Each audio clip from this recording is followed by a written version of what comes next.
بسم الله الرحمن الرحيم. السلام علیکم ورحمۃ اللہ وبرکاتہ۔ الحمد للہ وکفى وسلام علی عبادہ الذین اصطفى اما بعد۔ حاضرین و ناظرین، یہ درس نمبر 1816 ہے اور آج سورہ مومن کی 2 آیتوں کی تلاوت اور تشریح کی جائے گی، آیت نمبر 28 اور 29، 28 and 29۔ چلیے سب سے پہلے ہم ان 2 آیتوں کی تلاوت کرتے ہیں، لفظی ترجمے اور ترجمے کے بعد تشریح کرتے ہیں۔ اعوذ باللہ من الشیطان الرجیم، بسم اللہ الرحمن الرحیم۔ وقال رجل مؤمن من آل فرعون يكتم إيمانه أتقتلون رجلا أن يقول ربي الله وقد جاءكم بالبينات من ربكم وإن يك كاذبا فعليه كذبه وإن يك صادقا يصبكم بعض الذي يعدكم إن الله لا يهدي من هو مسرف كذاب يا قوم لكم الملك اليوم ظاهرين في الأرض فمن ينصرنا من بأس الله إن جاءنا قال فرعون ما أريكم إلا ما أرى وما أهديكم إلا سبيل الرشاد صدق الله العظيم۔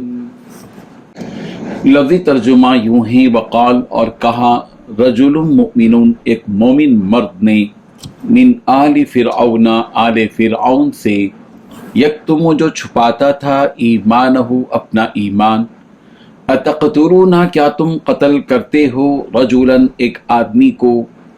ان یقولا اس بات پر کہ وہ کہتا ہے، ربی اللہ میرا رب اللہ ہے، وقد اور تحقیق جاءکم وہ آیا ہے تمہارے پاس،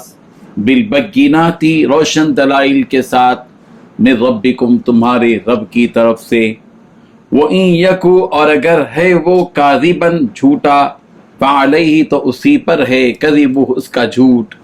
وَإِن يَكُ اور اگر ہے وہ صادقاً سچا، یصبکم تو تم کو پہنچے گا، بعدو کچھ حصہ، الذی اس کا جس کا، یعدکم وہ تم سے وعدہ کرتا ہے، ان اللہ بے شک اللہ، لا یہدی ہدایت نہیں دیتا، من ہوا اس شخص کو جو ہو، مسرف حد سے بڑھنے والا، کذاب بہت جھوٹا، یا قوم اے میری قوم، لکم تمہارے لیے ہی، الملک بادشاہی ہے، الیوم آج، ظاہرین جبکہ تم ہی غالب ہو، فی الارض زمین میں، فمن پھر کون، ینصرنا ہماری مدد کرے گا، من بأس اللہ اللہ کے عذاب سے، ان جاءنا اگر وہ آ گیا ہمارے پاس، قال کہا فرعون نے، ما اریکم میں تمہیں نہیں دکھاتا، الا ما مگر وہی جو ارا میں دیکھتا ہوں، وما اہدیکم اور میں تمہاری رہنمائی نہیں کرتا، الا مگر سبیل الرشاد بھلائی ہی کے راستے کی۔ ترجمائیوں ہیں، اور فرعون کے خاندان میں سے ایک مومن شخص جو ابھی تک اپنا ایمان چھپائے ہوئے تھا، بول اٹھا کہ کیا تم ایک شخص کو صرف اس لیے قتل کر رہے ہو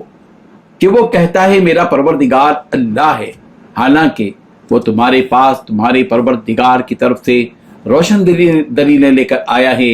اگر وہ جھوٹا ہی ہو تو اس کا جھوٹ اسی پر پڑے گا، اور اگر سچا ہو تو جس چیز سے وہ تمہیں ڈرا رہا ہے اس میں سے کچھ تو تم پر آ ہی پڑے گا۔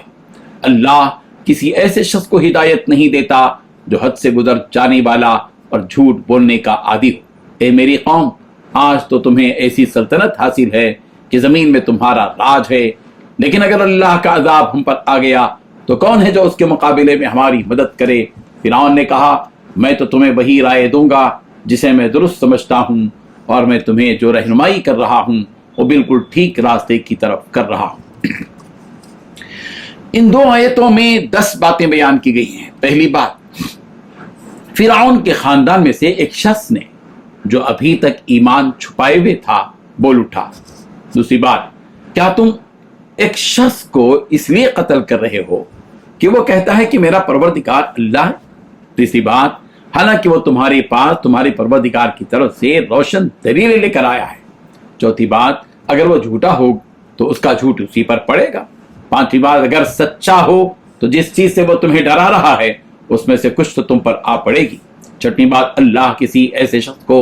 ہدایت نہیں دیتا جو حد سے گزرنے والا اور جھوٹ کا عادی ہو۔ ساتویں بات، اے میری قوم، آج تو تمہیں ایسی سلطنت حاصل ہے کہ زمین میں تمہارا راج ہے۔ آٹھویں بات، لیکن اگر اللہ کا عذاب ہم پر آ گیا تو کون ہے جو اس کے مقابلے میں ہماری مدد کرے؟ نویں بات، فرعون نے کہا کہ میں تو تمہیں وہی رائے دوں گا جسے میں درست سمجھتا ہوں۔ دسویں بات، میں تمہاری جو رہنمائی کر رہا ہوں وہ بالکل ٹھیک راستے کی طرف کر رہا ہوں۔ بزرگان محترم، جب فرعون نے اپنی محفل میں یہ کہا تھا کہ میں خود اس موسیٰ کو قتل کر دوں گا، تو اس کی محفل میں بیٹھے ہوئے اسی کے خاندان میں سے ایک شخص نے کہا، جو موسیٰ علیہ السلام پر ایمان تو رکھتا تھا مگر اس ڈر سے اسے چھپائے ہوئے تھا کہ کہیں وہ ظاہر کر دے تو یہ لوگ اس کی جان نہ لے لیں۔ لیکن جب اس نے یہ سنا کہ فرعون اس نبی کے قتل کی سازش کر رہا ہے تو اس سے رہا نہیں گیا، اور بھری محفل ہی میں بول اٹھا کہ تم لوگ ایک ایسے شخص کو قتل کرنے کی سوچ رہے ہو جس کا کوئی جرم نہیں ہے، سوائے اس کی کہ وہ یہ کہتا ہے کہ اللہ ایک ہے، اور اس کا یہ کہنا بھی کوئی جرم نہیں ہے، کیونکہ یقیناً اللہ ایک ہی ہے جس پر اس نے تمہارے سامنے دلیلیں اور معجزات بھی پیش کیے ہیں۔ تو پھر ایک ایسے سچے آدمی کا قتل کرنا کوئی درست بات نہیں ہے۔ ہاں، اگر بالفرض وہ جھوٹ بول رہے ہوں موسیٰ، تو اس میں انہی کا نقصان ہے، انہیں اس جھوٹ کی سزا اوپر والا ضرور دے گا۔ لیکن اگر وہ یقیناً اپنی بات میں سچے ہوں اور اللہ کے بھیجے ہوئے نبی ہوں، تو اگر ہم اس نبی کو قتل کر دیں گے تو کیا اوپر والا پروردگار ہمیں یوں ہی چھوڑ دے گا؟ نہیں، بلکہ اس کا سخت سے سخت انتقام ہم سے لے گا، جس انتقام کی ہم میں طاقت نہیں، اور جس عذاب سے وہ ہمیں ڈراتے ہیں وہ یقیناً ہم پر آ کر رہے گا۔ تو بھلائی ہماری اسی میں ہے کہ ہم اس خیال کو اپنے ذہنوں سے نکال دیں۔ اور ہاں، اگر کوئی ہدایت حاصل کرنا چاہتا ہے تو اسے چاہیے کہ وہ اپنے آپ کو جھوٹ اور ظلم جیسی عادتوں سے پاک کر لے، اسے کہ اللہ تعالیٰ جھوٹے اور حد سے گزرنے والوں کو کبھی ہدایت نہیں دیتا۔ اس آیت میں جس مومن بندے کا ذکر کیا گیا ہے اس کے بارے میں علماء تفسیر کے مختلف اقوال ہیں کہ وہ شخص بنی اسرائیل میں سے تھا، اور بعض کا قول یہ کہ وہ شخص فرعون کی قوم کا ہی ایک فرد تھا، اس لیے کہ بنو اسرائیل کی پہنچ فرعون کے دربار تک نہیں تھی، بلکہ یہ لوگ تو غلاموں کے قبیل میں سے تھے۔ اور بعض نے کہا کہ وہ فرعون کے چچا کا بیٹا تھا، بعض نے اس مومن بندے کا نام جبریل لکھا ہے، بعض نے کہا کہ اس کا نام حزقیل تھا، اور بعض نے کہا کہ اس کا نام حبیب تھا۔ حضرت عروہ رضی اللہ عنہ سے مروی ہے کہ میں نے حضرت عبداللہ بن عمر بن عاص رضی اللہ عنہما سے پوچھا کہ مجھے سب سے سخت چیز بتاؤ جو نبی کریم صلی اللہ علیہ وسلم کے ساتھ مشرکوں نے کی۔ آپ رضی اللہ عنہ نے فرمایا کہ جس وقت رسول اللہ صلی اللہ علیہ وسلم خانہ کعبہ کے صحن میں نماز پڑھ رہے تھے تو آپ کے پاس عقبہ بن ابی معیط آیا، اور اس نے آپ کے مونڈے پکڑ کر اور آپ کے گلے میں کپڑا ڈال کر آپ کے گلے کو بہت زور سے گھونٹنے لگا۔ اتنے میں حضرت ابوبکر صدیق رضی اللہ عنہ آئے، اس کے کاندھے پکڑ کر اسے دور ہٹا دیا، پھر یہی آیت پڑھی، اتقتلون رجلا ان یقول ربی اللہ وقد جاءکم بالبینات من ربکم، کیا تم ایسے شخص کو قتل کرتے ہو جو بس یہ کہتا ہے کہ میرا رب اللہ ہے، حالانکہ وہ اس پر تمہارے رب کی طرف سے دلیلیں بھی لے کر آیا ہے۔ اس مومن بندے نے فرعون اور اس کی قوم کو ڈرایا کہ دیکھو آج تو تمہیں دولت اور بادشاہت ملی ہوئی ہے، مگر سوچو کہ اگر تم نے اس سچے نبی کے ساتھ کچھ غلط کیا،